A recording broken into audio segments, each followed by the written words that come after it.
Okay, pag naalala mo si check engine, i-F mo. Oh yes, daddy. Sorry.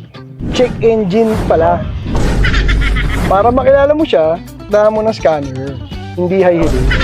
Anong sabi? Mass airflow, volume, intake air temp. So nakilala na natin siya, i-F na natin siya. Freeze frame data. Sasabihin sa'yo ng freeze frame data, yun mga condition kung kailan siya lumabas. Mas madadalian ka mag-diagnose, mas madadalian din yung mekaniko mo, and kung send mo sa amin, mas padadalian din kami, medyo magkaka-idea kami. Kailan ba siya nangyari? Habang humahataw ka, cruising ka lang, magka-switch on mo pa lang ng makina. Alamin mo muna yung mga yon bago mo i-clear. Kasi pag na-reset mo lang, nang wala kang ginagawa at inaalam, malamang-lamang babalik yun.